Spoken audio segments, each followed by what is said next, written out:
네, 우리 하나님 말씀 베드로전서 4장 보겠습니다. 베드로전서 4장 1절에서 11절까지 우리 교독하겠습니다. 신약성경 381페이지입니다. 베드로전서 4장 1절에서 11절까지 교독합니다. 그리스도께서 이미 육체의 고난을 받으셨으니 너희도 같은 마음으로 갑옷을 삼으라. 이는 육체의 고난을 받은 자가 죄를 그쳤음이니.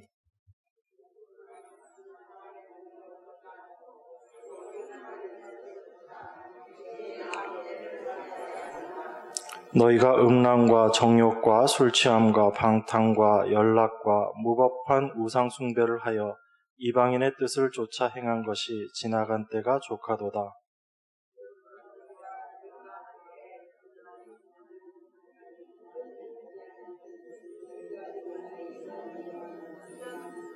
저희가 산 자와 죽은 자 심판하기를 예비하신 자에게 직고하리라.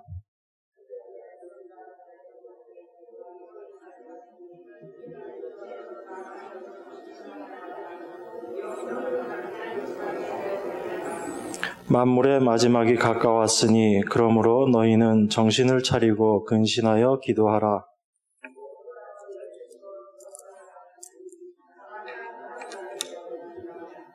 서로 대접하기를 원망 없이 하고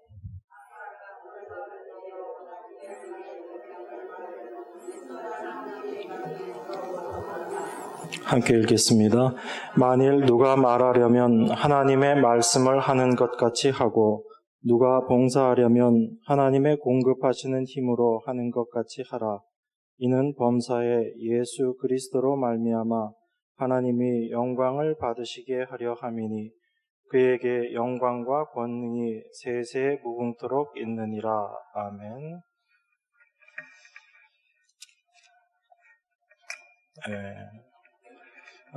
우리가 일반적으로 그리스도인이다, 하나님의 백성이다, 성도다라고 이야기할 때는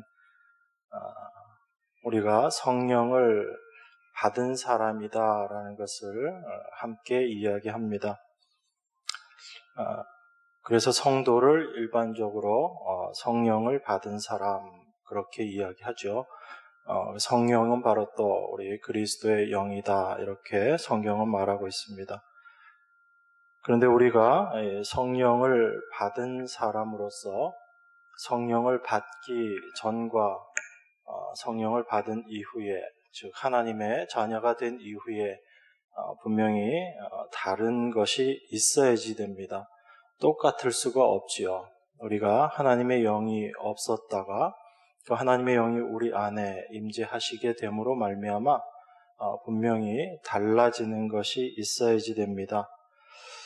그래서 우리가 성령 받기 전, 하나님의 자녀가 되기 전과 하나님의 자녀가 된 이후에 스스로 비교해 보아서 무엇이 달라졌는가 이것을 우리가 말할 수 있어야지 됩니다. 어떤 사람들은 이렇게 이야기합니다. 우리가 하나님의 자녀가 되고 난 이후에 우리들이 더욱더 겸손해지고 또 인내가 많아지고 우리의 봉사가 더욱더 많아졌다. 이렇게 이야기하시는 분들도 계십니다. 그렇지만 이런 윤리적인 부분에서 변했다라는 이런 것은 사실 우리가 성령을 받았느냐 받지 않았느냐의 문제하고는 조금 다른 부분입니다. 왜 그러냐면 성령께서 우리에게 오신 목적이 그것이 아니기 때문에 그렇습니다. 하나님께서는 당신의 자녀들을 삼으시고 또 성령을 우리에게 보내주셨는데 하나님께서 우리에게 성령을 보내주신 목적이 분명히 있는 것입니다. 그 성령을 통해서 또한 그 성령이신 그 하나님을 통해서 우리 안에 하나님의 자녀로 온전히 세워짐의 일들이 있어지는 것입니다. 우리가 여러 가지 모습으로 생각할 수 있지만 특별히 우리 요한복음에 보면 성령이 오시면 우리 안에 있게 되는 일, 우리가 깨닫고 알게 되는 일을 이야기합니다. 요한복음 16장에 보면 그 말씀이 있죠. 그가 와서 성령이 오시면 죄에 대하여, 의에 대하여, 심판에 대하여 세상을 책망하시리라 이렇게 말하고 있습니다. 거기서 죄에 대하여라 함은 저희가 나를 믿지 아니하는 것이고 의에 대하여라 하면 내가 아버지께로 가고 너희가 다시 나를 보지 못하며 그리고 심판에 대하여라 함은 이 세상 임금이 심판을 받았음이니라 그렇게 이야기합니다. 그 말씀의 의미들을 우리가 좀 생각을 해보면 바로 우리가 예수님을 믿지 않는 것 이것이 바로 죄다라는 이야기입니다. 우리가 왜 예수님을 믿지 못하는 것인가? 우리는 죄라고 생각하면 우리가 짓는 그 죄를 이야기하지만 성경은 우리가 예수님을 믿지 않는 것이 죄다라고 그렇게 이야기합니다. 우리가 죄를 짓느냐 짓지 않느냐를 떠나서 내가 죄인이라는 것을 인정하지 않는 것, 그것이 죄라는 이야기죠. 예수님을 믿지 않는다는 이야기는 예수님께서 이 땅에 오셔서 이루어 놓으신 그 십자가를 믿지 않는다는 이야기고 그것은 바로 내가 죄인이다라는 것을 인정하지 않고 그것을 고백하지 않는 모습이다라는 겁니다. 그래서 우리가 죄에 대해서 잘못 알고 있는 사람들에 대해서 내가 정말 죄인이다라는 것을 깨닫고 있지 못한 그것이 바로 죄인의 모습이다라고 그것이 죄다라고 예수님께서 말씀하시는 거죠. 그리고 의에 대해서는 예수님께서 아버지께로 가서 너희들이 나를 다시 보지 못한다라고 말씀하십니다. 이 세상에 온전한 의를 드러내시는 분은 예수님 한 분밖에 없으셨죠. 하나님 앞에 의로운 분은 예수님밖에 없으셨습니다. 그런데 그 예수님이 아버지께로 가 버리시고 마셔서 이제 이 땅에 의가 없는 겁니다. 우리 안에 아무리 찾아도 우리가 아무리 애쓰고 노력해도 우리 스스로 의를 만들어낼 수 없고 우리에게는 의가 없는 겁니다. 그래서 의가 없는 너희들의 모습을 알아야지 되는데 우리의 그 모습을 알아야 되는데 우리는 스스로 무언가를 해서 하나님께 나아가는 의를 만들려고 하고 내 자신의 의를 세우려고 합니다. 그걸 예수님께서 책망하신다 이 말씀이에요. 그리고 심판에 대해서는 이 세상 임금이 심판을 받았다라고 이야기합니다. 우리는 이 세상을 살면서 이 세상에서 우리가 겪게 되는 고난, 환난, 어려움 그런 것들을 심판이다라고 생각하고 그렇게 살아가지요. 그런데 예수님께서는 그것이 이제 우리들에게 심판이 아니다라는 것입니다. 이 세상을 살아가는 사람들은 이 세상에서 겪게 되는 고난이나 환난을 심판이다라고 생각하고 그것을 두려워하면서 떨고 있습니다. 그런데 예수님의 말씀은 이 세상 임금이 예수님이 십자가 앞에서 이미 심판받아 버렸기 때문에 우리가 이 세상의 심판을 두려워할 것이 아니다라는 겁니다. 그러면 성도는 어떤 심판을 기억해야지 되는가? 우리가 이 땅에서 당하던 우리가 생각하는 그 심판이 아니고 하나님께서 말씀하고 계시는 마지막 때 우리에게 온 인류에게 임하게 될 심판 그것이 바로 유일한 심판이다라는 것입니다. 그러니까 우리가 이 세상을 살아가면서 이 세상에서 겪고 있는 그런 고난과 어려움들을 두려워하지 말라는 이야기입니다. 그것이 진짜 심판이 아니고 온전한 진짜 심판은 하나님께서 말씀하신 그 심판, 앞으로 오게 될 심판, 그것이 심판이다라는 겁니다. 우리가 그 예수님의 말씀을 통해서 생각해 봐야지 되는 것이 있습니다. 그것이 무엇이냐면 이렇게 우리 안에 성령이 오시게 되면 우리가 참 죄인이라는 것을 깨닫게 되고 우리 안에 어떤 의도 없다라는 것을 고백하게 되고 이 세상을 우리가 비록 살아가고 있지만 이 세상, 보이는 이 세상이 전부가 아니고 보이지 않는 하나님의 말씀으로 말미암아 우리에게 이야기되고 있는 그 세상이 진짜 세상이다라는 것을 우리가 생각하게 되는 겁니다. 그래서 성령이 임한 자들만이 하나님 나라를 소망하게 되고 하나님께서 약속하신 그 새 하늘과 새 땅을 기대하게 되는 거죠. 그래서 성도들이 성령이 임한 그 성도들의 삶 가운데 달라지는 것이 생길 수밖에 없습니다. 그것은 무엇이냐면 이 세상의 실상이 어떠한가라는 것을 성령을 통해서 우리가 깨닫게 되는 거예요. 성령이 없을 때는 우리는 눈에 보이는 이 세상이 실제인 것처럼 생각하고 이것이 전부인 것처럼 그렇게 살아갑니다. 그런데 우리 안에 성령이 임하시면 우리 눈에 보이는 이 세상은 사실 잠시 있다가 없어질 것이고 하나님의 약속하신 새 하늘과 새 땅이 온전한 세상이다라는 것을 우리가 믿음으로 받아들이게 되지요. 그런 사람들이 성령 받은 사람들입니다. 그 사람들은 내가 지금 이 세상을 살아가고 있지만 이 세상이 나의 모든 것을 투자해야 될 것이 아니다라는 것을 알고 이 세상을 나그네와 같은 삶을 살아가게 되는 겁니다. 그래서 우리가 이 세상을 살면서 성도는 나그네지라고 생각하면서 스스로 자기 스스로가 내가 나그네로서 살아야지 한다고 해서 되어지는 것이 아니다라는 겁니다. 내 안에 성령이 오셔서 내 안에 분명한 하나님 나라에 예비하신 것들이 믿음으로 받아들여질 때 이 세상에서 내가 살아가는 삶이 나그네로서의 삶이다라는 것을 깨닫게 되는 거지요. 억지로 내가 나그네로서 살려고 한다고 해서 그렇게 되어지는 삶이 아니다라는 겁니다. 그래서 하나님의 백성된 사람들은 그 하나님의 예비하신 그 나라를 소망하면서 살아갔기 때문에 이 세상에 대한 생각들이 바뀌어지는 겁니다. 또 이 세상에 대한 시각이 바뀌어짐으로 말미암아 이제 하나님께서 나를 그 영원하신 하나님의 나라로 인도하시기 위해서 내 뜻이 아니라 하나님의 뜻을 내 삶 가운데 이루어 내시겠구나라는 것을 생각하게 되는 겁니다.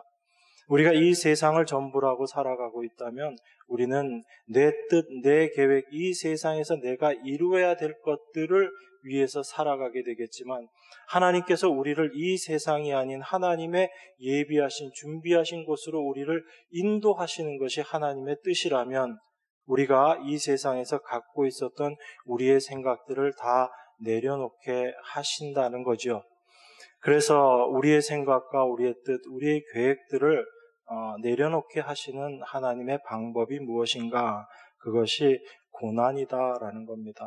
우리에게 고난이 임할 때만 우리는 내 안에, 내 육체를 위해서 내가 붙잡고 있었던 것들을 내려놓게 됩니다.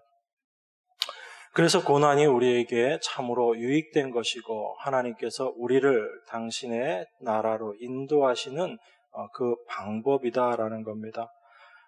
그 의미에서 우리가 오늘 본문 1절, 2절을 보겠습니다. 4장 1절입니다. 그리스도께서 이미 육체의 고난을 받으셨으니 너희도 같은 마음으로 갑옷을 삼으라.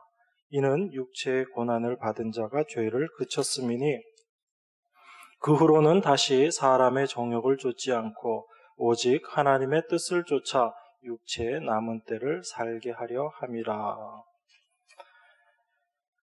그리스도께서 이미 육체의 고난을 받으셨다라고 이야기합니다. 이것은 우리가 두 가지로 생각해 볼 수 있죠. 하나는 예수님께서 고난 받으심으로 십자가를 지심으로 우리의 불의한 우리를 죄에서 구원하여 주셨다라는 한 가지 의미가 있습니다. 또 하나는 예수님께서 그 육체의 고난 받으신 것이 바로 예수님은 이 땅을 살아가실 때, 이 세상을 살아가실 때 우리의 육체가 잘 되는 것과는 전혀 상관없는 모습으로 예수님께서 살아가셨다라는 겁니다. 예수님께서는 이 땅에 고난을 받으시고 육체의 고난을 받으시는 분으로 오셨다라는 이야기입니다. 그것은 바로 하나님의 뜻에 순종하심으로 말미암아 우리를 십자가를 통해서 우리를 다 구원해내신 그 고난을 예수님께서 이루어내신 겁니다. 십자가로 우리를 구원하셨을 뿐 아니라 하나님의 뜻, 그래서 예수님도 그렇게 말씀하시죠.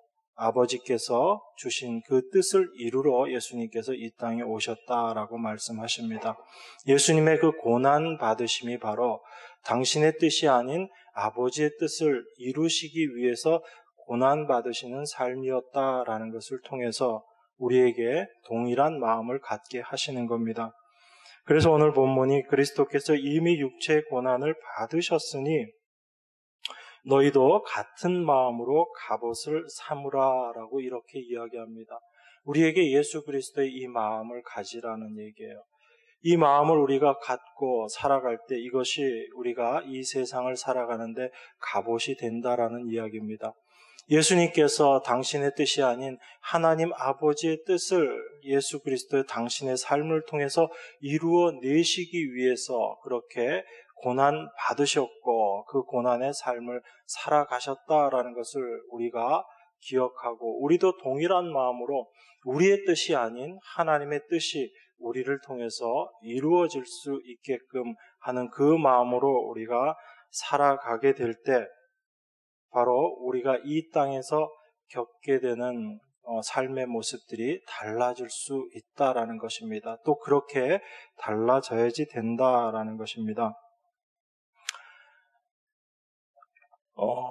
육체의 고난을 받은 자가 죄를 그쳤다 이렇게 이야기합니다. 예수님께서 고난받고 죽으심으로 말미암아 우리의 죄가 그치게 되었다 이런 말씀인데 우리가 이 말씀은 좀 잘 이해를 해야지 됩니다. 우리가 이제 죄를 안 짓는 자가 되었나 이 이야기가 아닙니다. 우리는 여전히 우리 안에서 죄가 나오는 것을 경험하게 되고 죄가 있음을 고백하는 것입니다. 그런데 우리가 예수 그리스도의 육체의 고난을 받으심으로 말미암아 우리의 죄가 그쳐졌다라는 것은 예수님께서 십자가에 달리실 때 우리도 예수님과 함께 죽은 자다라는 겁니다. 그래서 이제 내 뜻대로 살고자 했던 그런 나는 예수님과 함께 십자가에 못 박혀 죽었고 이제 내 안에 사시는 분은 예수님만이 사신다라는 것입니다. 예수님께서 육체의 고난 받으심으로 우리의 죄가 그쳐졌다는 것이 그런 의미입니다. 우리가 죄를 안 짓는다의 의미가 아니고 그 죄 짓는 우리는 이미 예수님과 함께 십자가에 못 박혀 죽어버린 자들이고 이제 우리 안에는 예수 그리스도께서 사시는 자가 되었다라는 것을 우리가 예수 그리스도의 고난을 통해서 바라보라는 이야기입니다. 그래서 비록 우리 안에 죄가 나오고 여전히 죄의 모습들이 우리 안에서 발견되지만 이것은 이미 예수님의 십자가 안에서 예수님 안에서 십자가로 이미 처리된 모습이다라는 것을 우리가 믿음으로 바라보라는 이야기입니다. 그러한 믿음을 가지고 우리가 살아가게 될 때 이 세상을 어떻게 살아갈 수 있는가? 하나님의 뜻을 쫓아 육체의 남은 때를 살 수 있다라는 것입니다. 사람의 정욕을 쫓지 않고 오직 하나님의 뜻을 쫓아 육체의 남은 때를 살 수 있는 것은 예수님께서 실제 고난을 받으심으로 우리를 십자가를 통해서 구원해 주시고 그 예수님의 십자가 안에서 그리스도 안에서 우리가 함께 죽은 자가 되었기 때문에 이제 우리는 우리 안에 있는 그 사람의 정욕을 쫓아 살지 않는 자들로 하나님의 뜻을 쫓아 사는 자들로 이제 되어진다라는 것입니다. 이것이 우리 안에 성령이 계시면 이루어지는 일들입니다. 3절 보겠습니다. 너희가 음란과 정욕과 술취함과 방탕과 연락과 무법한 우상 숭배를 하여 이방인의 뜻을 쫓아 행한 것이 지나간 때가 족하도다. 여기서 음란과 정욕, 술취함, 방탕 이런 것들을 이방인의 뜻을 쫓아 행한 것이다라고 이렇게 이야기합니다. 우리가 은혜를 입은 사람과 입지 못한 사람의 차이가 있습니다. 그 은혜를 입은 사람이란 이 세상의 정욕들이 나오지 않는 것이 아니고 이제 그것이 얼마나 허무한 것인가라는 것을 아는 사람들입니다. 그 아는 사람들은 우리 안에 있었던 또 지나간 우리들의 삶의 모습을 돌이켜보면서 우리가 그런 것들을 쫓아가며 살았던 그 모습들이 하나님 앞에 참으로 무익한 것이었구나라는 것을 깨닫게 된다라는 것입니다. 이방인의 뜻을 쫓아 행한 것이 지나간 때가 족하다라는 그 의미는 이제 그만큼 너희들이 그러한 것들을 쫓아 살았으니까 그걸로 됐다라는 정도의 의미가 아니고 그렇게 그것을 쫓아서 사는 그 삶 자체가 허무한 것임을 너희들이 이제 다 알고 있지 않느냐라는 그 말씀이에요. 우리가 이런 것들을 다 쫓아가면서도 또 여전히 우리 안에 이런 소욕에 붙잡혀 살아가면서도 우리 안에 분명히 알아지는 것이 있습니다. 그것이 무엇이냐면 이러한 것들이 참 허망한 것들인데 내가 여전히 이러한 것들 붙잡고 살고 있구나라고 하는 겁니다. 이 모든 것들이 탐심으로 말미암은 거거든요. 그 탐심을 성경은 우상숭배라고 이야기하죠. 근데 사실 그것이 자기를 사랑함입니다. 자기의 유익을 구하는 모습이고, 그런데 우리가 참 하나님의 나라를 소망하는 자로 내 뜻이 점점 없어지고 사라지고 하나님의 뜻이 나를 통해서 이루어져야지 된다라는 것을 알 때 우리는 자꾸 내가 갖고 있었던 그 생각들을 내려놓게 되고 하나님의 뜻을 쫓아가는 그런 삶을 살아가게 되는 겁니다. 이것이 성령께서 우리 안에서 주시는 마음입니다.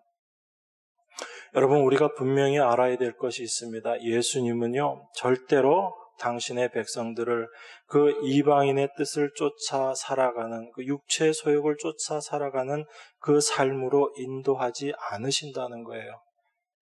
예수님은 우리를 하나님의 뜻을 쫓아 행하는 그런 길로 우리를 인도하십니다. 그래서 그 인도하시는 예수님의 뜻이, 하나님의 뜻이 우리 삶 가운데 나타나게 되는 것이 베드로 사도의 말을 통해서 보면 고난이라는 거예요. 그래서 그 고난을 통해서 육신을 향해서 갖고 있는 우리의 생각들, 우리의 뜻 이런 것들을 다 포기하게 만드시는 겁니다. 그리고 주님께서 가셨던 그 길로 우리로 하여금 순종하면서 갈 수 있도록 그렇게 인도해 나가시는 거예요. 그래서 세상 사람들은 그 고난이라는 것을 참 싫어하죠. 고난을 피해야지 되는 것으로 생각하고 고난이 오면 참 불쌍하다라고 생각하지만 성도는 하나님께서 왜 나에게 고난을 허락하시는가라는 것을 알고 또 그 고난의 유익을 우리가 알고 있기 때문에 그런 고난에 대해서 이 세상 사람들과는 다른 모습으로 반응할 수밖에 없는 겁니다. 그래서 이 하나님의 뜻 가운데 그 하나님의 뜻을 이루어가며 살고 있는 하나님의 백성들을 보고 이 세상 사람들은 이상하게 여기고 비방할 수밖에 없는 겁니다. 그걸 4절에서 이야기하고 있거든요. 이러므로 너희가 저희와 함께 그런 극한 방탕에 다름질하지 아니하는 것을 저희가 이상히 여겨 비방하나라고 그렇게 말하는 겁니다.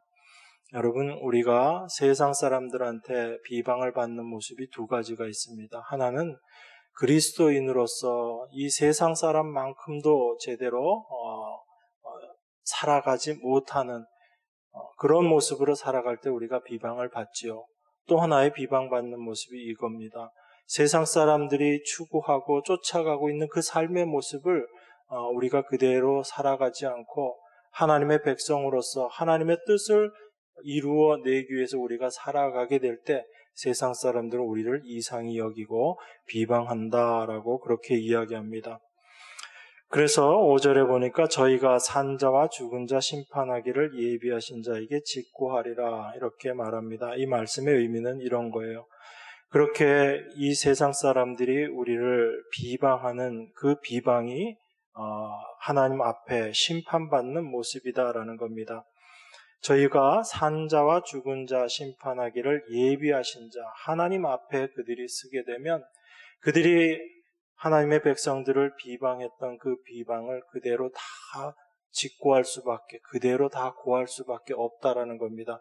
그들이 하나님의 자녀들을 어떻게 대했는지에 대해서 그들이 다 진실을 얘기할 수밖에 없기 때문에 그들이 하나님 앞에 이제 심판받는 모습으로 서게 된다라는 거예요. 그래서 그들의 비방함을 그들이 나중에 속이지 못하고 그 비방함이 그대로 다 드러남으로 말미암아 하나님 앞에 심판받게 되는 겁니다. 이를 위하여 죽은 자들에게도 복음이 전파되었으니 이는 육체로는 사람처럼 심판을 받으나 영으로는 하나님처럼 살게 하려 함이니라. 그래서 이 세상에서 바라보게 되면 복음을 받은 자들도 오히려 이 육체로는 심판을 받는 그런 모습처럼 동일한 죽음을 맞이하게 되고 차이가 없어 보일 수 있다라는 겁니다. 그렇지만 그런 사람들이 육체로는 오히려 심판을 받는 것처럼 이 세상 사람들처럼 그런 죽음을 당하게 되고 그런 심판의 모습으로 심판을 받는 모습으로 되어지지만 그들 안에는 영으로는 하나님처럼 하나님과 함께 사는 그 모습으로 되어진다라는 것을 이야기합니다. 그러니까 이런 외적인 것들, 우리 그리스도인들이 이 세상에서 그렇게 살면 이 세상에서도 참 하나님께서 다 건져주시고 붙잡아 주시면 좋은데 우리의 삶이 그렇지 못하다는 거예요. 오히려 세상 사람들이 보기에는 심판당하는 그런 모습으로 우리가 살고 있을 수도 있다라는 거죠. 오히려 그런 모습으로 드러난다라는 겁니다. 그렇지만 하나님께서는 그러한 하나님의 백성들 안에 참 하나님의 뜻이 무엇인지 하나님과 함께 사는 것을 우리 안에 경험하게 하시는 겁니다. 7절은 이렇게 이야기합니다. 만물의 마지막이 가까웠으니 그러므로 너희는 정신을 차리고 근신하여 기도하라. 그렇게 이야기합니다. 여러분, 우리 2절에서도 보니까 육체의 남은 때를 우리가 살아야지 된다라고 그렇게 이야기합니다.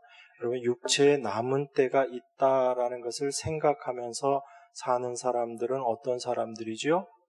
육체의 남은 때가 있다. 나에게 마지막이 있다라는 것을 생각하면서 사는 사람들이에요. 그런데 여러분 어떻습니까? 실제로 여러분들의 살면서 여러분들이 날마다 사시면서 내 삶의 남은 때가 이제 점점 줄어드는구나 그런 생각을 하시면서 사세요? 아니면 그런 것들은 그냥 생각하지 않고 그냥 사세요? 세상 사람들은 마지막이 있다라는 것을 생각하면서도 그것을 억지로 잊고 살려고 합니다. 왜냐하면 그 마지막 이후의 것들에 대해서는 무지하기 때문에 그래요. 하나님으로 말미암은 참된 지혜가 없기 때문에 그렇습니다.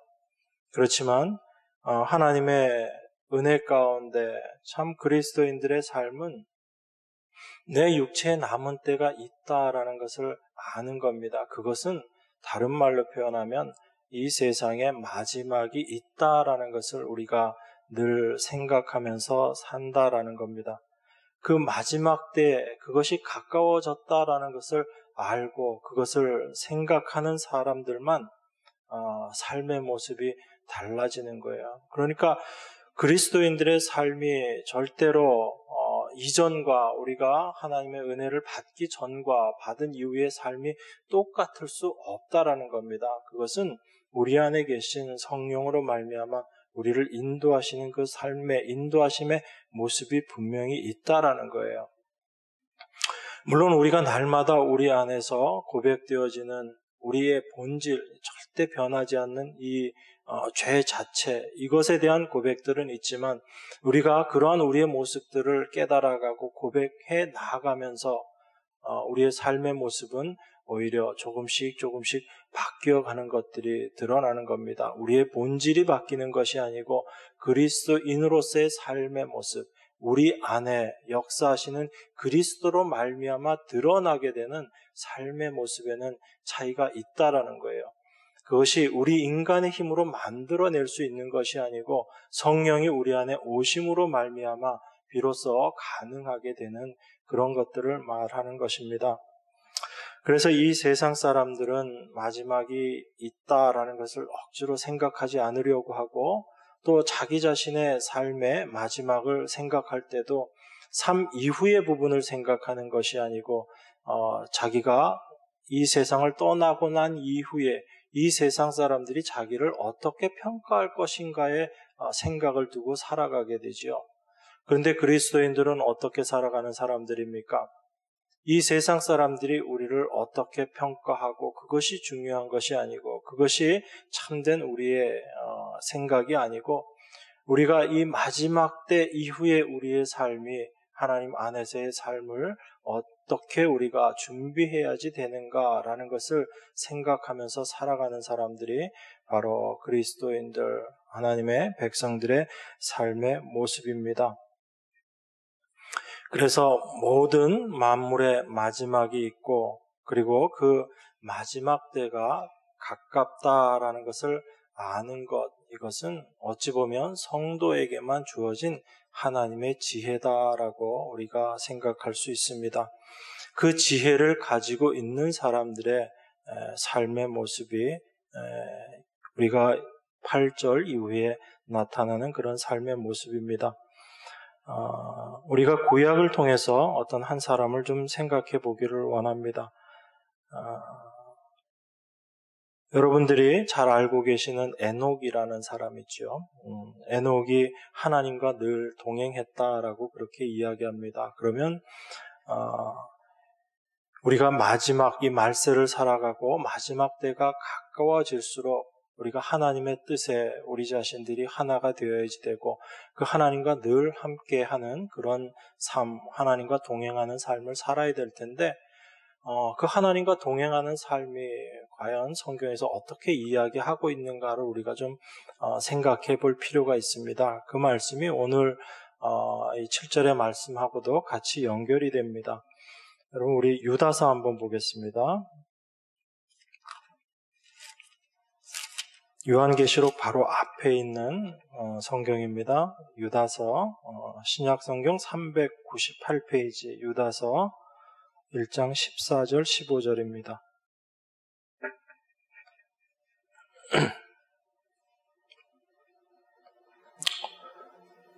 제가 봉독하겠습니다. 아담의 7세손 에녹이 사람들에게 대하여도 예언하여 이르되 보라 주께서 그 수만의 거룩한 자와 함께 임하셨나니 이는 뭇사람을 심판하사 모든 경건치 않은 자의 경건치 않게 행한 모든 경건치 않은 일과 또 경건치 않은 죄인의 주께 거스려 한 모든 강팍한 말을 인하여 저희를 정죄하려 하심이라 하였느니라. 우리가 잘 아는 그 에녹입니다. 이 에녹이 아담의 7세 손인데 사람들에 대하여서 예언했다라고 그렇게 이야기합니다. 그러니까 우리는 성경이 다른 부분에는 이 표현이 없는데 이 에녹이 어떤 사람인가 이 유다의 말을 통해서 보면 예언했던 사람, 선지자, 예언자였다라는 것을 우리가 알 수 있습니다. 그런데 이 에녹이 어떤 것을 예언했는가 하면 주께서 그 수만의 거룩한 자와 함께 임하셨나니 주님께서 다시 오신다는 얘기죠. 주님께서 그 수만의 거룩한 자와 함께 오시는데 15절 이는 뭇사람을 심판하사 모든 경건치 않은 자의 경건치 않게 행한 모든 경건치 않은 일과 또 경건치 않은 죄인의 주께 거스려 한 모든 강팍한 말을 인하여 저희를 정죄하려 하심이라 이렇게 이야기합니다. 에녹이 예언한 것이 이거죠. 주님의 심판이 있다라는 겁니다. 그 심판에 모든 사람들이 하나님 앞에 경건치 않은 일을 행한 모든 사람들을 주님께서 심판하실 것이다 라고 그렇게 지금 이야기하고 있는 겁니다. 그러니까 에녹은 이 세상의 심판을 미리 예언하면서 하나님의 뜻을 전했던 그런 예언자라는 것을 우리가 알 수 있습니다. 그런데 이 에녹이 우리가 잘 알고 있듯이 하나님과 동행했던 사람이에요. 여러분 그런데 에녹에 대해서 이야기를 할 때 에녹이 그 아들을 낳는 나이가 몇 세라고 되어 있습니까? 창세기에 보면 65세 때 아들을 낳죠. 그 아들 이름이 뭐죠? 무드셀라, 성경에서 제일 오래 살았던 사람이죠. 그리고 그 무드셀라의 손자가 누구죠? 노아입니다. 노아. 무드셀라의 손자가 노아예요. 무드셀라가 969세를 살았는데요. 무드셀라가 969세가 되는 그 해가 노아가 몇 살이었냐면 노아가 600세 되던 해입니다. 그러면 무드셀라가 죽는 그 해에 어떤 일이 있었죠? 노아 홍수가 있었던 해입니다. 에녹에 대해서 기록되어 있는 성경 내용에 보면 무드셀라를 65세에 낳고 그때부터 300년을 에녹이 하나님과 동행했다라고 그렇게 이야기합니다. 그러면 에녹이 하나님과 동행하기 시작한 때가 언제냐면 무드셀라를 낳고 난 이후부터 하나님과 동행했다라는 이야기예요. 그리고 나서 에녹이 그 하나님과 동행하는 삶을 살면서 예언했던 내용이 이 세상에 심판이 임할 것이다 라는 그 예언을 한 거예요. 그러면 아마 성경에는 나와 있지는 않지만 아마 하나님께서 무드셀라를 에녹에게 주시면서 에녹에게 하나님이 특별한 계시의 말씀을 주셨다라는 것을 우리가 생각할 수 있습니다. 그가 받은 그 계시를 에녹이 예언하며 심판을 선포했던 거기 때문에 그렇습니다. 그래서 그 에녹의 아들 무드셀라의 이름이 어떤 뜻이냐면 창을 던지는 자라는 그런 뜻이에요. 무드셀라라는 이름의 뜻이. 그러면 그 창을 던진다라는 의미가 전쟁을 이야기하고 심판을 이야기하는 겁니다. 그래서 그 전쟁을 의미하고 심판을 의미하는 무드셀라가 죽게 되면 이제 심판이 임한다라는 그 의미가 유다서와 우리가 창세기 내용을 함께 생각해 보면 우리가 알 수 있는 겁니다. 실제로 그 무드셀라가 죽을 때 심판이 임하게 됐죠. 홍수 심판이 임하게 된 겁니다. 그러면 여러분 에녹이 300년 동안 하나님과 동행하면서 살았다라고 그 성경에 나와 있는 그 동행의 의미, 그것을 우리가 좀 생각해 봐야지 됩니다. 에녹은 어떤 마음을 가지고 그 300년의 시간을 하나님과 동행하면서 살았을까요? 이 세상에 물론 에녹도 자녀들을 그 이후로 300년 동안 하나님과 동행하면서 자녀를 낳고 살았다라고 되어 있어요. 심판을 예언했던 에녹이지만 이제 심판이 올 것이니까 난 자녀도 낳지 않고 아무것도 안 하고 그렇게 살아야 되겠다 하지 않았습니다. 분명히 자기에게 맡겨진 삶을 에녹은 충실하게 살았어요. 충실하게 살았지만 에녹에게는 한 가지 분명한 것이 있었습니다. 그게 뭐냐면 자기의 아들 무드셀라를 통해서 하나님께서 자기에게 주신 것, 그게 뭐지요? 이 세상에 심판이 있을 것이다. 너 아들이 죽게 되면 이 세상에 심판이 임할 것이다 라는 그 하나님의 계시였을 거라는 생각이에요. 그래서 실제 그 무드셀라가 죽었을 때 그 해가 바로 홍수 심판으로 이 세상이 심판받는 해였거든요. 그러면 에녹은 늘 그 생각을 갖고 살았던 사람입니다. 뭐냐면 이 세상은 심판받아 망한다라는 생각을 늘 갖고 살았던 사람이에요. 그것이 하나님과의 동행과 연결되는 내용입니다. 여러분, 하나님과 우리가 함께 산다, 하나님과 동행한다는 것은 우리가 하나님과 동행하는 게 아니에요. 하나님이 우리에게 임하셔야지, 하나님이 오셔야지 우리가 하나님과 함께 할 수 있는 겁니다. 우리가 무슨 힘과 능력이 있어서 하나님과 동행하겠어요? 그래서 창세기에 나와 있는 하나님과 동행했다라는 표현도 원어적인 의미를 살펴보면 하나님이 에녹과 함께 하셨다의 의미가 더 강합니다. 그런데 그 하나님이 우리와 함께 하심, 에녹과 함께 하심으로 말미암아 에녹이 끊임없이 그가 생각하고 있었던 것이 하나님과 영원히 함께 할 것을 생각하면, 그리고 하나님께서 이 세상을 어떻게 심판하실 것인가를 에녹이 늘 생각하면서 살았다는 거예요. 바로 오늘 본문의 말씀처럼 에녹은 이 세상의 마지막이 가까웠다라는 것을 늘 생각하면서 살았던 사람입니다. 그렇게 살면서 그는 자기 자신의 뜻, 자기의 계획, 그런 것들을 다 내려놓고 하나님의 말씀, 하나님의 뜻이 자기의 삶을 통해서 이루어지기를 간구하면서 아마 살았을 거예요. 그 삶의 모습이 바로 하나님과 동행하는 삶이다라고 성경이 이야기하는 겁니다. 여러분 한번 생각해 보세요. 정말 마지막이 가까워졌다, 이제 마지막이 다 되었다라고 생각한다면 여러분들이 지금 고민하고 있는, 여러분 지금 머릿속에 여러 가지 고민들 있죠? 염려되는 것 있고 근심되는 거 있죠? 또 여러분들이 지금 뭔가 소망하고 바라는 것들이 있을 겁니다. 그런데 정말 세상의 마지막이 이제 가까워졌다라고 생각하면 여러분들의 염려와 근심과 고민과 또 희망이라는 것이 있는데 그런 것들이 어떻게 되죠? 여러분 마음 가운데 여전히 그게 고민이 되고 염려가 되고 근심이 되나요? 아니죠. 그죠? 우리가 살아가면서 갖고 있는 그 염려, 근심, 고민 이런 것들은 내가 이 세상이 영원할 것처럼 그렇게 살아가기 때문에 우리에게 다가오는 것들이에요.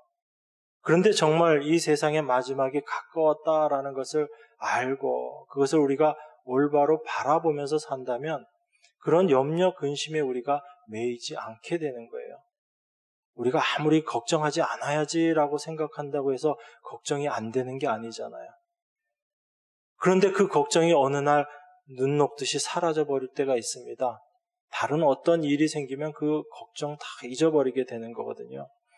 우리가 살아가면서 정말 하나님 때가 가까워졌구나라는 것을 알면, 그것을 생각하면 우리의 염려, 근심, 걱정 이것이 우리를 그렇게 붙잡아 놓을 수가 없어요.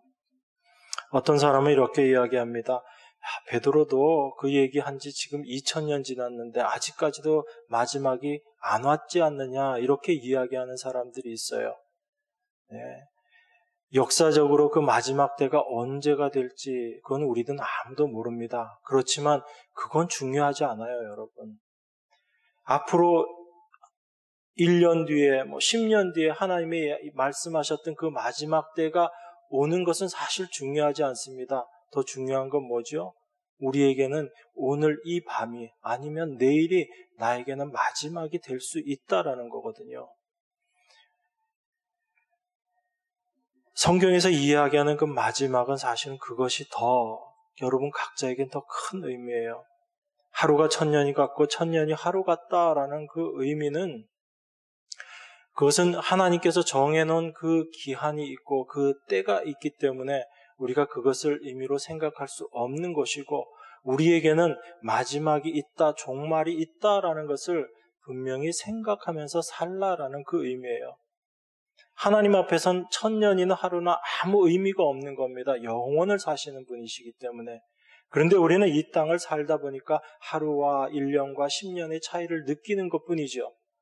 그렇지만 하나님 앞에서는 그것이 아무 의미가 없다는 것을 알게 되고 우리의 마지막이 언제인지, 우리 육체의 남은 때가 언제인지를 우리가 분명히 알 수 없다면 그 남은 때는 그 날이 우리에게 불현듯 오는 것이 바로 우리에게는 종말의 모습과 똑같은 것이거든요. 그러면 우리가 그것을 생각하면서 산다면 과연 이 세상에 우리가 마음을 두고 살 것인가, 아니면 영원한 하나님의 약속의 말씀을 우리가 붙잡고 살아야지 되는 것인가 라는 것을 우리 스스로 좀 생각해 보게 됩니다. 그래서 그 만물의 마지막이 가까움을 아는 사람들, 그것을 생각하는 사람들은 정신을 차리고 근신하여 기도하게 된다라는 거예요. 제가 다시 한번 말씀드리지만 그 만물의 마지막이 가까워졌다는 것을 안다라고 해서 그럼 이제 내가 지금부터 하고 있던 것들 아무것도 안 하고 그냥 주님 오실 날만 기다리고 있어야 된다, 그런 뜻은 절대 아닙니다. 분명히 여러분 각자에게 지금 여러분들이 해야 될 일들이 분명히 있어요. 그걸 여러분들은 충실하게 해 나가셔야지 됩니다. 그것을 해 나가지 못하고 있는 것이 오히려 더 문제죠. 그런데 우리가 그 일을 하면서도 그 삶 자체, 내가 지금 살고 있는 이 삶 자체가 전부가 아니다라는 것을 알고 살아가는 그 지혜, 이것이 성령이 우리에게 주시는 지혜다라는 겁니다. 그래서 그 만물의 마지막이 가까움을 아는 자들은 근신하면서 기도하게 되는 거예요. 깨어서 기도하게 되는 겁니다. 여러분, 기도라는 게 어떤 거죠? 성경에서 말하는 기도가 어떤 거죠? 우리는 기도 그러면 항상 내가 원하고 내가 바라는 것, 주님 이거 해주세요, 이거 해주세요, 이걸 기도라고 하지만 성경에서 말하는 참된 기도는 내 뜻이 무너지고 하나님의 뜻이 내 안에 세워지게 해달라고 하는 것, 이게 참된 기도예요. 왜냐하면 우리는 늘 나의 유익을 위해서 구할 수밖에 없는 존재거든요. 그게 우리 육의 본성이에요. 그래서 우리 입에서, 우리 생각 속에서, 우리 마음 속에서 나오는 것은 나를 위한 것밖에 없어요. 그래서 하나님 이것 제발 그치게 해주시고 하나님의 뜻이 내 안에서 이루어질 수 있도록 해주십시오라는 이게 참된 기도의 말씀이거든요. 이게 참된 기도거든요. 그래서 기도라는 것은 제발 내 생각 좀 죽여주세요. 이게 성도들에게 있어서 참된 기도라는 겁니다. 그렇기 때문에 마지막 때가 가까웠다는 것을 아는 사람은 여전히 그것을 생각하면서도 육신의 정욕을 쫓아가고 있는 나의 모습을 보면서 깨어서 기도하게 되는 거예요. 하나님, 나에게 이 모습, 이 생각들 다 내려놓게 하시고 하나님의 뜻, 하나님의 생각이 나를 주장하게 하시고 내가 거기에 잡혀서 살아갈 수 있는 자가 되게 해 주십시오라는 그 기도하는 겁니다. 그래서 우리는 이 만물의 마지막이 가까웠다라는 것을 아는 것, 이것 자체가 참으로 중요하다는 겁니다. 그래서 그것을 생각하면서 사는 사람들이 참으로 하나님과 동행하는 사람이에요. 왜냐하면 늘 그 하나님의 뜻이 나의 안에 그 이루어지기를 간구하면서 살아가는 사람이기 때문에 하나님과 함께 동행하는 삶을 사는 것입니다. 그것이 하나님과의 동행이거든요.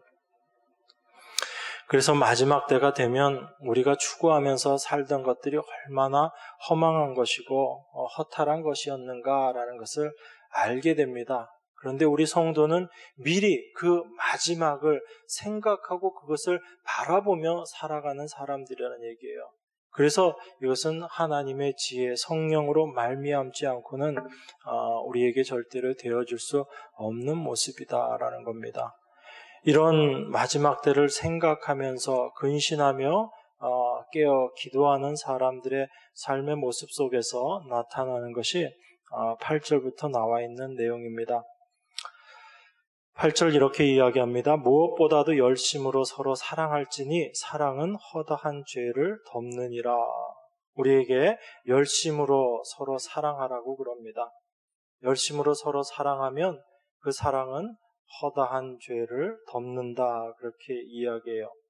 여러분, 여기서 열심으로 사랑하라라는 이 사랑하라는 의미는 우리의 사랑, 우리 인간이 내놓을 수 있는 그런 사랑으로 사랑하라는 이야기는 아니지요. 그죠? 우리가 이야기하는 그 의미에서의 사랑하고는 전혀 다른 사랑입니다. 사랑에는 우리 사람들이 사랑합니다라고 이야기하는 그런 사랑이 있고 또 하나님 주님의 사랑이 있습니다. 성도라는 사람은요 바로 그 주님의 사랑하심을 받은 자들이거든요. 주님께로부터 사랑을 받은 자들입니다. 그래서 그 주님께로부터 사랑받은 자들은 우리 자신, 우리 인간들이 내어놓을 수 있는 사랑이 어떤 것인지를 알아요.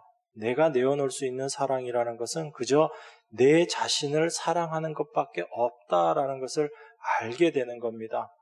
그런 사람들이 참으로 온전한 주님의 사랑을 드러낼 수 있는 겁니다. 그래서 열심으로 사랑할 수 있다라는 것은 내가 주님께로부터 받은 사랑이 있어야지만 그것이 가능한 겁니다. 그런데 그 사랑은 허다한 죄를 덮는다라고 이렇게 얘기해요. 우리가 열심으로 주님의 사랑으로 사랑하게 되면 허다한 죄를 덮는다라는 겁니다. 그렇기 때문에 이 죄를 덮는다라는 것은 내 죄가 덮어짐을 경험한 사람만이 이 사랑이 가능하다라는 이야기예요. 여러분, 우리 오늘 노아 얘기를 많이 하는데 노아가 홍수 심판이 끝나고 나서 포도주에 취해서 옷을 벗고 벌거벗고 막 있었던 그 사건이 있죠. 그 일을 보고 노아의 아들 중에 하나 함이 어떻게 합니까? 자기 아버지가 벌거벗은 것을 형제들에게 가서 이야기를 하지요. 그랬더니 노아가 나중에 그 얘기를 듣고 함을 어떻게 해요? 저주해버립니다. 왜 노아가 함을 저주해버리죠? 잘못은 자기가 해놓고. 그죠? 자기가 포도주 먹고 취해서 벌거벗어 놓고 그 벌거벗은 것 이야기한 함을 노아가 저주해버립니다. 왜 노아가 그렇게 했죠? 노아는 함이 모르는 것이 있었다라는 겁니다. 함이 무엇을 몰랐는가 하면요, 하나님의 덮어주심의 은혜가 무엇인지를 깨닫지 못했던 거예요. 함은 홍수 심판에서 이제 구원함을 받았습니다. 그리고 그 홍수가 끝나고 나서 제일 첫 번째 노아 가족이 했던 일이 뭐냐면 정결한 짐승으로 하나님 앞에 제사를 올려드립니다. 그 제사를 올려드림의 의미가 뭘까요, 여러분? 우리가 이렇게 구원함을 받은 것은, 이 심판에서 건져내심을 받은 것은 우리의 힘, 우리로 말미암아 우리가 잘나서 구원받은 것이 아니다라는 것을 고백하는 모습이죠. 바로 그 정결한 짐승의 희생으로 말미암아 우리가 구원함을 받는 것이다라는 것을 고백하는 그 모습이죠. 그 쏟아지는 홍수 가운데 방주가 없었다면 구원함을 받을 수가 없었는데 그 방주가 그 심판을 덮어줌으로 말미암아 우리가 구원함을 받았다라는 것입니다. 노아는 함이 그것을 알지 못한 것을 저주한 거예요. 그러니까 나중에 가서 하나님 앞에 저주받는 자들의 모습은 어떤 모습이냐면 바로 하나님의 은혜를 모르는 자들입니다. 내가 죄인임을 모르는 자들은 하나님의 은혜를 절대로 구하지 않거든요. 그렇기 때문에 죄가 무엇인지 모르고 자기가 얼마나 죄인인지를 모르는 사람들이 나중에 심판대 앞에 다 서는 거예요. 그리고 그 심판대 앞에서 진짜 죄인으로 드러나 버리는 거죠. 그런데 똑같은 죄인이라 할지라도 이런 죄 많은 나를 구원해 주신 하나님의 그 은혜는 내가 무엇을 해서가 아니고 하나님께서 그저 나는 그대로 죄인의 모습으로 있지만 나를 덮어주신 그 하나님의 은혜로 말미암아 내가 구원함을 받는 것이구나라는 것을 고백하는 그 사람들, 그 하나님의 은혜를 아는 자들만 나중에 의롭다라는 그 평가, 그 판단 앞에 우리가 서게 되는 거죠. 그것이 하나님의 은혜입니다. 그런데 함은 그것을 몰랐던 거예요. 노아 홍수를 지나왔으면서도 그 심판을 지나왔으면서도 하나님의 은혜가 무엇인지 함은 깨닫지 못했고 바로 노아의 벌거벗은 모습을 그렇게 다 수치를 드러내버리는 그런 모습으로 말미암아 하나님의 은혜를 깨닫지 못한 모습으로 드러났던 겁니다. 그 아비의 허물을 덮어주지 못하는 그 모습, 그것이 바로 저주받은 자의 모습이란 거예요. 그래서 참 복은 우리의 죄는 죄로 말미암아 우리가 드러나게 되지만 우리의 죄인으로 드러나게 되지만 그 죄에 대해서 사함을 받고 가리우심을 받는 자가 참 복된 자다라고 이렇게 로마서에서 이야기하고 있는 겁니다. 다윗도 동일한 그 고백을 하는 거지요. 이것이 우리가 하나님의 은혜를 알아가는 자들입니다. 그 하나님의 덮어주심의 은혜를 경험한 자들이에요. 그렇기 때문에 우리가 열심으로 사랑한다라는 것은 내가 얼마나 죄인이고 이런 나를 하나님께서 어떻게 은혜로 건져주셨는가를 아는 자들이기 때문에 그들의 열심으로 사랑함은 형제 자매들의 죄를 덮어주는 모습으로 드러날 수밖에 없다라는 거예요. 그래서 여전히 남을 판단하고 남의 잘못된 것들을 드러내고 그것을 덮어주지 못하는 마음은 아직까지도 내가 하나님의 은혜를 올바로 깨닫고 있지 못하다라는 그런 모습이다라고 생각할 수 있습니다. 여러분, 이 성경을 기록한 베드로잖아요. 그죠? 이 말씀을 기록한 열심으로 사랑할지니 사랑은 허다한 죄를 덮느니라. 사실은 자기의 허물, 그 죄에 대한 덮으심의 은혜를 가장 많이 경험했던 사람 중에 한 사람이 누구예요? 베드로잖아요. 전 이 말씀 볼 때마다 베드로가 자기의 고백을 그대로 지금 쓰고 있구나 그 생각이 듭니다. 예수님께서 너희들이 오늘 밤 나를 다 버릴 거야 라고 그렇게 말씀하실 때 베드로가 그 얘기하죠. 다른 사람들 다 버려도 나는 절대 주님 안 버릴 겁니다. 그랬더니 주님이 아니야, 너 오늘 다 굴기 전에 3번 나를 부인할 거야. 그렇게 이야기합니다. 실제로 베드로는 예수님을 부인하는데 저주하면서 부인하죠. 그냥 부인하는 정도가 아니고 어린 계집종 앞에서 예수님을 저주하면서 부인합니다. 그 마음이 얼마나 상심됐어요. 그래서 주님과 눈이 마주쳤을 때 베드로는 통곡을 합니다. 한쪽으로 가서 통곡하는 모습이 성경에 나와 있죠. 그런 베드로에게 부활하신 주님이 나중에 찾아오세요. 찾아오셔서 베드로에게 생선과 떡을 먹이시고 3번 물어보시죠. 그래서 3번 물어보신 것 같아요. 내가 너를 사랑하느냐라고 그 말씀 물어보실 때 그 베드로의 고백을 우리가 다 알고 있잖아요. 자기는 예수님 절대 사랑할 수 없는 존재인데 주님 당신이 나를 사랑하시는 줄 아시지 않습니까? 라는 이 표현은 내가 당신을 사랑하는 그 마음 주님께서 나에게 주셨기 때문에 주님은 내가 당신 사랑하는 줄 주님만은 아시지 않습니까? 그 얘기예요. 나는 주님 사랑할 수 없는 존재입니다. 라는 것을 베드로는 고백하고 주님이 나에게 주님 사랑할 수 있는 마음 주셨기 때문에 내가 주님 사랑하는 거 주님 아시잖아요. 그렇게 고백하는 겁니다. 그렇게 자기 자신의 죄에 대해서 덮어주심의 은혜를 경험했던 사람이 사실은 베드로죠. 그 베드로가 지금 이렇게 이야기하는 겁니다. 무엇보다 열심으로 서로 사랑할지니 사랑은 허다한 죄를 덮는다. 그렇게 이야기합니다. 여러분, 우리가 하나님의 은혜를 경험한 자들만 이런 죄를 덮어줌의 모습이 우리를 통해서 드러나게 되는 겁니다. 9절은 또 이렇게 이야기합니다. 서로 대접하기를 원망 없이 하고. 여러분, 대접하면서 원망하는 경우도 있어요. 그죠? 이것은 우리가 성경에 나와 있는 건 그냥 마르다 이야기만 생각해도 됩니다. 열심히 수고하고 예수님 대접했지만 오히려 그 대접함으로 말미암아 자기 안에 원망이 생겨버린 거죠. 왜 원망이 생겼을까요, 여러분? 왜 마르다에게 원망이 생겼을까요? 마르다는 자기의 것, 자기의 열심으로 지금 예수님을 섬긴다라고 하다 보니까 나는 이렇게 열심히 하고 있는데 왜 마리아는 저러고 있지라는 그 마음이 든 거예요. 그러니까 원망이 생기는 거죠.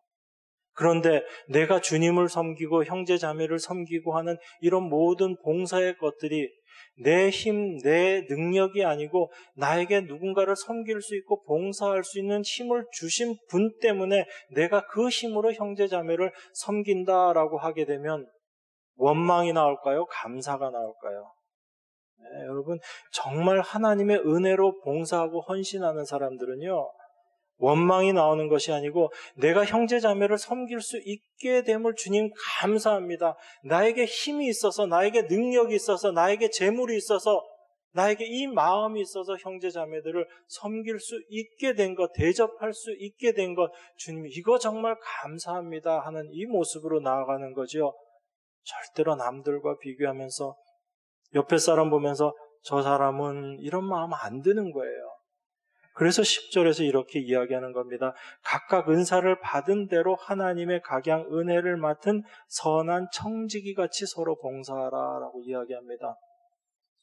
우리가 다 은사 받은 자들이에요. 하나님의 은혜 받은 자들입니다. 그런데 그 은사나 은혜가 내 것이 아니다라는 얘기예요. 그래서 우리는 청지기 같이, 선한 청지기 같이 서로 봉사하라는 겁니다. 청지기는 어떤 사람이에요? 내 거를 맡아가지고 있는 사람이에요? 아니면 주인의 것을 맡아서 관리하는 사람이에요? 주인의 것 맡아서 관리하는 사람이잖아요. 하나님이 우리에게 은사를 주셨던, 무엇을 주셨던, 재물을 주셨던 그 모든 것들이 다 참 주인은 따로 계시고 우리는 그것을 맡아서 관리하는 청직이란 말이에요. 그런데 그 주인의 것을 내가 쓰면서 주인이 나에게 주신 은사로 내가 남들을 섬기고 봉사하면서 어떤 원망이 나오겠어요? 어떤 불평이 나오겠어요? 나올 수가 없는 겁니다. 우리가 받은 은혜가 무엇인지를 우리가 알지 못하기 때문에 우리 안에 원망들이 나오는 거죠. 그래서 11절에서 이렇게 이야기하는 겁니다. 만일 누가 말하려면 하나님의 말씀을 하는 것 같이 하고 누가 봉사하려면 하나님의 공급하시는 힘으로 하는 것 같이 하라. 하나님의 말씀을 전하는 자도 저희 같은 사람의 이야기네요. 말씀을 전하는 자도 하나님이 주신 말씀 그대로 전하는 겁니다. 이 말씀 전함으로 내 위상을 세우고 내가 사람들에게 존경받고 이런 거 아니에요. 우리가 말씀을 전할 때도 하나님의 말씀 여러분 받은 만큼 그거 전하는 거거든요. 그걸 전함으로 해서 나의 어떤 것들을 세우는 게 아닙니다. 우리의 봉사라는 것도요, 다 하나님이 공급하시는 힘으로 하는 것처럼 하라라는 얘기예요. 내 힘으로 하는 게 아니다라는 겁니다. 하나님이 나에게 그 힘 주셨기 때문에 우리가 그 봉사의 일도 할 수 있는 거예요. 여러분 이제 연말이고 또 내년에 우리가 많은 일들을 해야지 됩니다. 또 봉사할 분들을 또 많이 뽑아야지 돼요. 그러면 가끔 저희가 그런 분들을 봅니다. 내년에 이런 거 좀 수고해 주십시오. 이렇게 말씀을 드리면요. 꼭 빼실 때 이렇게 말씀하세요. 저는 그 할 능력이 못 돼서, 저는 실력이 안 돼서 못 해요. 전 사실 그런 분 있으면 더 시키고 싶어요. 왜 그러냐면 내가 그거 할 수 있는 능력 없다라고 하는 사람이 그래야지 자기를 의지하지 않고 하나님 의지하면서 일할 거 아니에요. 그리스도인의 모든 일은요, 내 힘, 내 능력으로 하는 거 아니거든요. 그러니까 사람들 앞에 서는 거 이렇게 싫어하는 저 같은 사람이 이렇게 말씀 전하는 자가 되는 거예요. 저 늘 말씀 전하니까 앞에 서는 거 되게 좋아하는 것처럼 보이시죠? 저 정말 싫어요. 나올 때마다 주님 그러면서 그렇게 나옵니다. 여러분이 잘하는 것 여러분 시키면요 절대 하나님 의지하지 않아요. 여러분들이 못한다라고 생각하고 이건 나에게 은사가 없다라고 생각할 때 오히려 하나님을 더 의지하면서 나가는 겁니다. 하나님이 일하시는 거거든요. 여러분이 일하시는 게 아니고. 그래서 아마 올해는 연말에 이거 좀 하십시오라고 말씀드리면 대답이 좀 바뀔 것 같긴 하네요. 네, 어쨌든 여러분들 모든 교회 안에서의 봉사와 헌신과 수고는요. 내 힘으로 하는 거 아닙니다. 여러분 그 하나님 믿는 사람들이잖아요. 우리는 나를 믿고 사는 사람이 아니고 하나님 믿고 사는 사람들이 그리스도인입니다. 그러면 모든 일에 우리가 주님 앞에 우리 자신이 순종하는 모습으로 나아가는 것이 참 중요하다라는 생각이 듭니다. 그래서 이렇게 이야기하는 겁니다. 너희가 봉사하려면 하나님의 공급하시는 힘으로 하는 것 같이 하라. 이렇게 할 때 어떻게 되냐면요. 이는 범사에 예수 그리스도로 말미암아 하나님의 영광을 받으시게 하려 함이니 우리 영광 받는 거 아니다라는 얘기예요. 하나님이 그 모든 일들 감당하셨기 때문에 하나님이 영광 받으시는 거예요. 이것이 없으면 내가 한다라고 생각하면요. 이건 자기 자랑밖에 안 나옵니다. 그래서 어떤 사람은 일만 하면 늘 은근히 드러내죠. 그죠? 남들이 안 알아주면, 물론 그게 우리 또 죄된 본성이에요. 안 알아주면 서운한 거 그거 있습니다. 그렇지만 그 모습 보면서 내가 하나님 앞에 어떤 자인가 우린 또 알아가는 거죠. 그런데 더 중요한 것은 정말 하나님의 은혜 앞에 우리가 감사함으로 하나님께서 우리에게 맡겨준 일들에 대해서 감사함으로 이 모든 일들을 해 나간다면 우리는 우리 자신의 의를 세움이 아니고 하나님 앞에 정말 온전한 영광 올려드리는 그런 자로서의 삶을 살 수 있게 되는 것입니다. 그 봉사를 통해서 우리는 자기 자신이 부인되는 것들을 날마다 고백하게 되는 거예요. 그래서 내 뜻이 아닌 하나님의 뜻이 나를 통해서 이루어짐을 우리가 감사하게 되는 겁니다. 그래서 바울이 고린도전서에서 그렇게 이야기하죠. 내가 모든 사도들보다 더 많이 수고하고 애썼지만 이 모든 것들은 바로 나와 함께 하신 하나님의 은혜다라고 그렇게 고백하죠. 그렇게 수고했던 바울의 고백입니다. 이것은 그냥 입 바른 소리가 아니고 바울 안에 분명히 경험되어진 일이에요. 내 일로, 내 힘으로, 내 능력으로 주의 일 하는 것이 아니구나라는 것을 분명히 알았던 겁니다. 그 알았던 바울의 고백 가운데 하나님의 은혜가 나의 모든 삶을 이렇게 인도하셨구나라는 것을 고백하는 겁니다. 여러분, 성도는 이 삶 살아가는 거예요. 이 세상이, 눈에 보이는 이 세상이 전부가 아니고 보이지 않지만 하나님의 말씀으로 우리에게 약속된 그 세상, 그것만이 참된 세상임을 우리가 믿음으로 바라보면서 하나님만 의지하면서, 왜냐하면 우리는 그 세상에서 살아야지 되기 때문에 내 뜻이 빨리 무너져야지 되잖아요. 내 뜻 가지고 그 나라에서 살 수 없잖아요. 그래서 내 뜻은 무너져 내리고 하나님의 뜻이 내 안에서 이루어져야지 되는 겁니다. 그래서 이 세상에 우리가 육체의 남은 때가 있다는 것을 우리로 하여금 깨닫게 하시고, 이 만물의 마지막이 가까워졌다는 걸 우리로 하여금 알게 하시고, 이 세상에 마음 두지 않고 참 하나님께서 약속하신 그 세상에 우리의 온전한 소망이 있을 수 있도록 그렇게 주님께서 우리를 날마다 인도하고 계십니다. 그 인도하신 가운데 여러분 삶에 고난이 올 수도 있고요, 환난이 올 수도 있고요, 또 기쁜 일이 올 수도 있습니다. 그렇지만 그 모든 것들을 통해서 하나님께서 여러분들을 하나님의 온전한 자녀로 만들어 가시는 그 과정임을 여러분들 기억하시고, 그 하나님의 은혜 앞에 날마다 간구하며 기도하시는 여러분들 되기를 원합니다. 네, 기도하겠습니다. 하나님 아버지, 우리를 향하신 하나님의 뜻이 무엇인지를 이 시간 알게 하시니 감사드립니다. 우리의 힘과 능력이 아니요 우리 안에서 일하시는 하나님으로 말미암아 저희 안에 참된 소망으로 또 하나님의 일을 감당하는 그 맡은 바 일들을 감당하는 저희들 되는 줄 믿습니다. 우리의 힘과 능력 되는 것으로 되는 것 아닌 줄 저희가 아오니 우리 안에서 하나님께서 이 일들 이루어 주시기를 원합니다. 하나님의 말씀이니 하나님께서 우리 안에 이루어 내실 줄 믿습니다. 귀하신 예수 그리스도 이름으로 기도드리옵나이다. 아멘.